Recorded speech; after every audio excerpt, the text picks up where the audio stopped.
Hey, welcome back to Redneck in a Hat. Today's video is changing an oil on a 2006 Chevy Cobalt. Here's what the car looks like.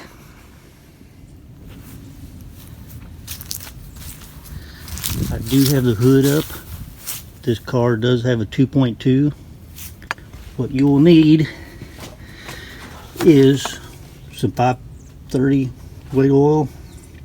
I'm using Valvoline Full Synthetic, high mileage. It does have high mileage on it. Just get 530. You don't have to use full synthetic. You can use a blend. In a pinch, you could probably use conventional. I'm using this. Oh, and you will need about five US quarts. The filter I'm using is a Fram filter. It's XG9018. It's like a cartridge filter. This doesn't screw on underneath. It actually goes in a hole, has a cap that goes behind it. Here's the filter. Like I said, it's like a cartridge filter.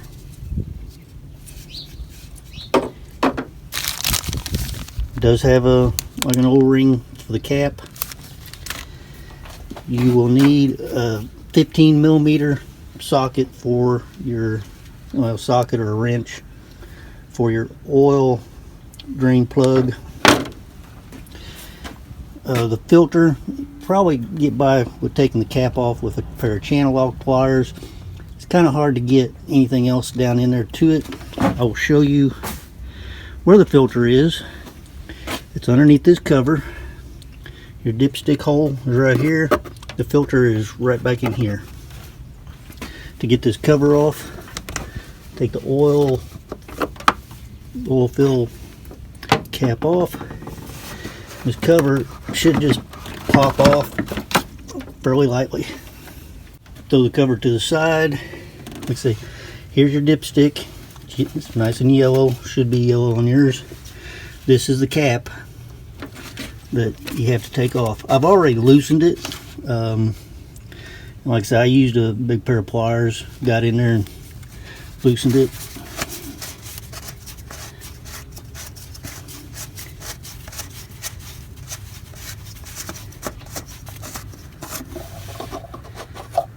And this should just come out. Filter stayed in the cap, but this is how the filter will go back in, with that point going in first. I'm going to set this to the side, and then we're going to drain our oil.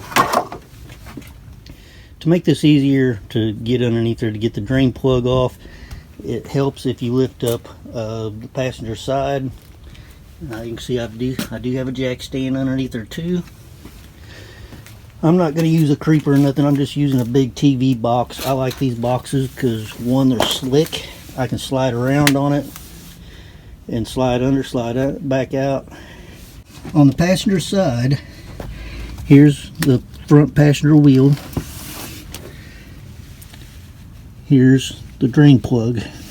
Comes in from the back side, but you'll see it's kind of got a hump here. I'm going to come back out. This is your oil pan. Anyway, that's the drain plug. We're going to take it out. You will need a catch pan that'll hold approximately 5 quarts of oil. Okay, we've got the oil started draining. Got the plug out. That's the oil drain plug. Just lay it here to the side. Now it will shoot out a good, I'm going to guess, 8 inches from underneath. So you need to have your pan a little bit farther back from your drain hole, or else it's going to shoot out past your drain hole. Anyway, we'll let this sit here and drain for a little bit, then we'll put plug back in, put new filter in, and fill it up with oil. Alright, we've completed draining all the oil. I did put the oil plug bolt back in. You don't want to over tighten that, just snug it up. And now we're ready to put the filter back in. You can see where the filter goes. I removed the filter from the cap, and this is the O-ring that you replace The one that was on this one was black. The new one is kind of a red color. Just pull the old one off with a pocket knife or an O-ring seal tool. Put the new one on, and I've got a little bit of oil on it so it helps seal it. I'm just gonna, like I said, put the pointed end in first.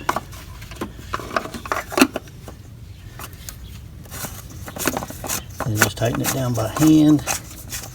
And you kind of snug it up with a pair of pliers, channel locks or something. You don't want to over tighten it. It just makes it harder to get out the next time. I'm snugging it down by hand right now. Alright, I've completed tightening it down with a pair of channel locks. Like I say, you can snug it down, but you'll still be able to see the O-ring. You want that O-ring to be all the way down. You can see, you can't see no O-ring on mine. And once you get this tightened down with a pair of pliers, you'll have to turn it probably one full turn, maybe a little over a full turn, and it'll come to a stop. And like I said, don't tighten it down tight, just kind of a snug. Then we're going to fill it back up here on top. We'll check it with the dipstick. Alright, we put the oil back in, 5 quarts. We'll put the cover back on. Then we'll take and put the oil cap on.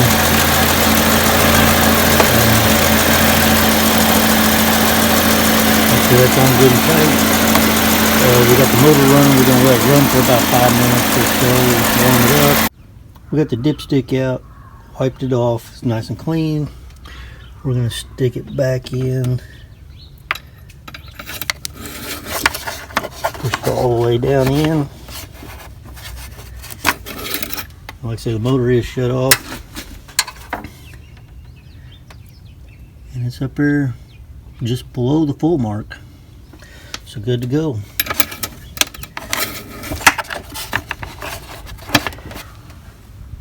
Now I'm going to show you how to reset your oil life reading on your dash. It's very simple to do.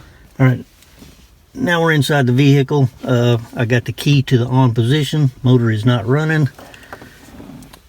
And the buttons we're going to use is these 2 buttons right here.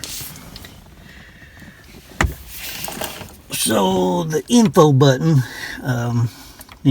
has a little I on it, lowercase I. You're going to push it until the oil meter life reading shows up, oil life, and it's at 0. Ran it down to 0 this week. Now we're going to take and push both of these buttons at the same time, and it should come up with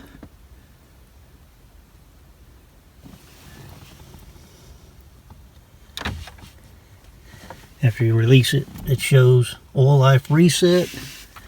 We're going to push the arrow button, acknowledge.